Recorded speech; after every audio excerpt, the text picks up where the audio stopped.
Kani kufu ko arramiti bar gizeni ka ko tuyun kana gizeni ka ko ajanda na godani turan singede sura ko gadde bisani na rubsa turan wallahi la bisani hero san wanto ko randu banne singede wanto kon jenne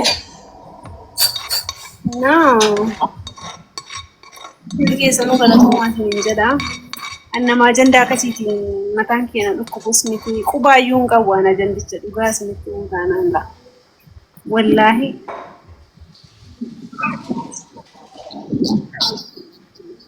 Isaanii waan dubbisuuf seefaa koomintii godhanii maal jedhanii na arrabsu. Waan tokko quba isin hin qabu. Bora na arrabsitanis. Warri immoo narra dhaabbattanii narraa falmitanis galatoomaa hundi keessanuu.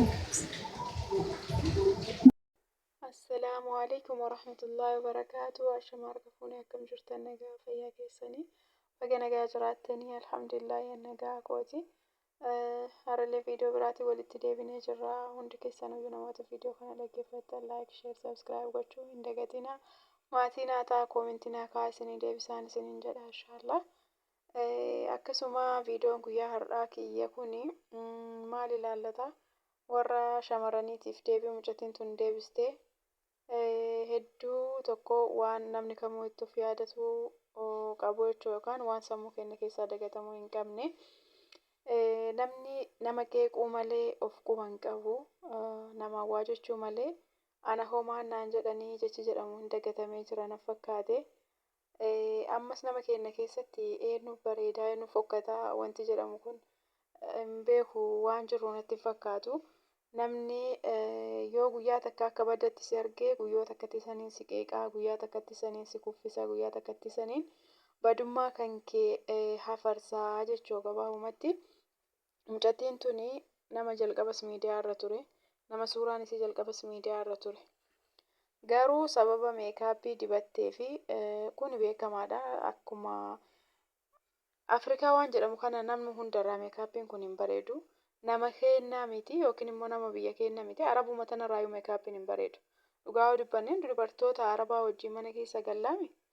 Dubartootummaan bareedduun akka ajaa'ibaatitti nama hawwattu tun yeroo meekaappii dibattee halluu biraa jijjiirratti nama sodaachisti gariin jechuudha. Kanaaf wanti kun osoo beekan maaliif akka wal qeeqan rabbiin tokkotu bichaan haa beeku. Abbaan fedhillee waa namaan jedhu garuu dubartiin osoo waa waliin jechuu baanne irra gaariidha. Sababbiin isaa namni har'a jiru boru achi hin jiru. Bifti har'a jiru boru achi hin jiru jechuudha. Namni hundi isaatu hin jijjiiramu. Namni akka dhalateen taa'u inuma hin jirre. Namni akka dhalateen daa'imummaa saniin bakka san taa'u inuma hin jirre. Waggaa yoo nuti dabalame wanti wayii jijjiiramaa dhufa. Waggaan kunis yoo dabalame wanti wayii jijjiiramaa dhufa. Takkaa guddachuu, lamaa qaama jijjiiramu, sadaffaa yookiin furdina yookiin qal'ina yookiin bakka waanuma wayiitu nama mudataa jechuudha. Kanarraan suuraa mucattii tanaa tarii waan waggaa 3-4 dura ta'uu danda'a. Yookiin waan waggaa 5-6 dura ta'uu yookiin waan waggaa 2-3 yuumee akkasumayyuu haa jennu waggaa 2 haa jennu. Waggaa 2 yoo ta'e yoo mucattiin tun Itoophiyaa keessa jiraatte yoo biyya namaarraa Itoophiyaa galtee jiraatte namni Itoophiyaa keessatti ji'a takka ji'a 2 keessatti jijjiirame hedduu nama sodaachisa. An ofii kiyyaa wanta akkasii sunnarra ga'ee jira fakkeenyaaf namarraayyuu dubbachuu osoo hin taane ofii kiyyaa biyya galee ji'a 2 keessatti aniin tuni nama biraa fakkaadhee deebi'ee jechuudha. Haga namni fakkeenyaaf ati eenyu ati siidha haga namni naan jedhutti jijjiiramee dhufee jechuudha. Sababbiin isaa haalli qilleensa biyya keenyaa ni ulfaata. Keessattuu dubartiidhaaf. Maaliif nu mana keessa jiraanna qilleensaan baay'ee waliin arginu gadi hin baanu aduu baay'een arginu. Mana keessatti affanamnee jiraanna. Ka hojjennus mana keessa wanti hundi isaa mana keessa. Gadi baanee akka namaa aduun qilleensi wanti wayi nun argu. Gaafa asii biyya keenya gabbuune namni biyya keessa haga fedhe gurraachatullee qaamni isaa jiidhaadha. Fakkeenyaaf qaamni isaanii akka nama waa dibate waa haxaatetti hin jiidha. Keenya garuu gaafa asii biyya gabbuune haguma feene osoo bareenne haguma feene waan feene osoo taane keessa daalachata namni biyya namaatii gale. Keessallee daalachatallee hin goggogaa qaamni isaa kunillee hin goggogaa jechuudha. Kana namni martinuu hin beeka. Namni fakkeenyaaf Itoophiyaa irraa bahee biyyatti hin deebi'in yoo akka tasaa sobame malee wantuma wanni kun hundi addeen illee qaamni kunillee irra taa'u wayiitti fakkaate malee namni biyya galee waan hundaa hin beeka waan irra gaheef jecha jechuudha. Wanti mucattii tanarra gahis hoo jiraate isiin ammaaf garuu wanta akka hin taane. Mucattiin tuni wallaahi wanta akka hin taane. Rabbiin waan hunda bareechisee uumee jira. Waanuma tokko waan irraa hir'isee tokko hin jiru. Rabbiin nama uumu suniyyuu abbaa fedhe akka ofii fedhetti uuma. Nu maal godhii uumaa rabbi uumee wal qeennamee fakkeenyaaf maal godhii wal xiqqeessine. Namni tokko fakkeenyaaf yoo guyyaa tokko suuraa badaan nama tokko poostii ta'e akkas ta'ee dullattii maali wanta akkanaa kun bar amma numaayyuu nu dhaalee jira bar. Dubartiin maan takkaa yoo waa wayii bareechifattee jechuudha jalqaba yoo akkas hin turre taate mee amma fakkeenyaaf haati faatee jalqaba akka amma jirtu kana hin turre ture. Isiin jalqaba furdina qaamaa haa ta'u wantoota qaama irraa sirreessite kan jiru kanneen duraan akkas hin turre.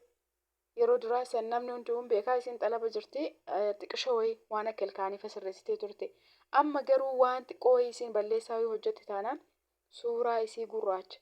Suuraa isii kan ilkaan sirreessitee qaama isii furdaa wantummaan ilmi namaa soqeen finne hin jiru. Haya namni bakkuma san taa'uu qaba. Ishii meez bakka yeroo nuu fidee wanna mara namni hin sirreeffataa yoo sirreeffatu dadhabeellee haga tokko namni haga tokko wanti hundi yoo hiddiyyuu ta'ee humna namaatii ol ta'e qaama kan keerraa yoo maallaqa haga wayii qabaatte haga humna kan keettisanii waa wayiin sirreessita. Kun waanuma namni martutti jiru waa yeroolleen itti jiru. Ishi yoo namni waa wayii sirreeffate naa ta'e jedhee waa wayii abbaan sirreeffate maal godhii seenaa isaa ka duraa san fidanii poostii godhanii mataa ol garagalchuu wal xiqqeessumaaf barbaachisa. Amma fakkeenya mucattii akkana bareeddu tana bar mucattii akkana jirtu tana suuraa isii ka yookiin waggaa meeqa dura isiin feesbuukaa yookiin miidiyaa moo irratti fayyadamte fidanii dullattiidha akkasii hin nyaattamee mucaanii maalii isaan hin maltuu maali tarii yookiin umrii jaraa osoo gaafatanii yookiin ni taruu danda'a hin beekamu. Sababbiin isaa dubartiin yeroo baay'ee wanti waa baay'eetu ragaa rakkoo haala jireenya hojii haa ta'u biyyattillee osoo ifaanyu jechuun dubartiin akka of beennee waggaa 6 yookiin 7 geenyerraa osoo mana keessatti ergamnu biyya namaa dhufna. Sanuu jechuun dubartiin ergaa mana keessaa bichaa osoo hin taane mana barumsaallee deema barumsa barataa ijoollee guddisaa achi booda mana hojjetaa achirraa biyya namaa dhufna. Gaafa biyya namaa dhufnus akkasuma gabrummaadha. Nuti daa'imummaa keenyarraanii namummaa osoma cabu osoma rakkatu osoma ergatan osoma ergamu biyya namaa dhufuu jechuudha. Kana keessatti immoo biyyi namaa kun namni hunduu hin beekaa kushiinaa arabaa keessa dalagaa akkamii akka nu obsinu akkamitti akka nu dandeenyu namni hin beekne hin jiru. Keessattuu dubartiin maal keessa akka jiru hundi keenyaayyuu wal beekna. Kanumarraanuu yoo kan wal qeennu taate maaliif akkas taate waan hedduu tokko nama jibbisiisu wallaahi. Irra gaariin osoo waa waliin jechuu baanne sawwayya. Hamilee wal cabsuu waa waliin jechuu wal qeequu osoo dhiisne santu irra gaariidha. Waan nurra gahu hin beeknu waan ta'eef. Ammoo mucattiin tun waanuma isii qeeqan takka hin qabdu. Meekaappii dibatte meekaappiin isii miti abbaa fedhe yoo dibate irraan tolu. Namuma fedhe irraayyuu namni meekaappii tolu hin argine anen. Yookiin ashaanguliitii fakkeessaa yookiin bifa nama sodaachisutti fida bakka nama irraa tolu argee hin beekuyyuu jechuudhaan gabaabumatti. Isiinis waanuma akkasiisan fayyadamte. Ammoo dubartiin tokko jechuudha. Dubartiin umriin isii xiqqoo ta'ee qaamni isaanii fuulli isaanii bal'atee xiqqishoo wayii walitti cabu jira. Walitti uumamaan jechuudha. Kun amma fakkeenya biyya namaatitti nama boqoo kana xiqqoo qabu akka moodelaatitti ilaalan moodelistiidha jedhanii ilaalan. Namni keenya immoo xiqqoo boqoo walitti cabe taanaaniin dulloomtee akkas taatee umriin isii guddoo akkasii jedhan. Kun immoo beekumsa dhabuu yookiin barumsa dhabuu jenneetu maaniin akkas bira taruu wayyaa. Hundaafuu wallaahi osoo wal qusannee irra gaariidha. Osoo waan badaa waliin jechuu baanne osoo hamilee wal cabsuu baanne irra gaariidha. Mucattiin tun haga ammaatitti kan namni guutuun irra duule ebalu jettee gabbaatee nam tokko narrabsin. Inumaayyuu ofii isiiti jechuudha. Yoo qalbii na cabdanii jiraattan yoo isin rifachiisee jiraadha fooyina lillaahi jettee dhiifama gaafatte. Kana jechuun gaarummaa ta'uu gaarii ta'uu isii ibsa. Isiin nama rifachiisteeti miti. Nama isii rifachiise saniifiyyuu dhiifama godhuun kun waan guddaadha. Kanaaf bakka jirrutti akka jirrutti osoo wal qeequu baanne bareedaadha. Ammoo namni umrii guddaa ta'e dubartiin guddoo taatee dhiira xiqqaatti yoo heerumte kun waan yeroo jalqaba ta'amee miti. Namni martuu hin beeka kan. Namni yoo wal fuudhee umriidhaan fakkeenyaaf wanti walirraa nama fageessu wayiin jiru umriin xiqqaa ta'ee fi guddate kana rabbitu nama teessisa rabbitu nama ajjeesa. wanni godhan hin jiru. Ati dirqama maaf umrii haganaatiitti atiin dullatti atiin akkasii wanti jedhamu kun waan hedduu nama dabbaru obboleeyyan tiyyaa viidiyoon kiyyaa asumatti dhaabata xumure inshaallah. Bakka jirtanitti nagaa fi rahmanni rabbii isin biraa jiraatu rabbiin isin haa tissu walaa qusannuu qalbii walii wal cabsuu haa dhiisnu isiniin jedha hunda keessanuyyuu. Namni viidiyoo kana argitan inshaallah laayikii sheerii sabskiraayib naa gochuu hin dagatinaa na jajjabeessaa isiniin jedha obboleeyyan tiyyaa hunda keessaniyyuu. Warri hagammaatitti na jajjabeessitanii asiin nageettan immoo galatooma rabbi jazaa keessan isiniif haa kafalu. Nama viidiyoo kana laayik naa goote hundi keessaniifuu rabbi jazaa isiniif haa kafalu. Ani isinin beeku anumaaf rabbiin isinin haa jedhu. Assalaamu alaikum warahmatullahi wabarakaatu.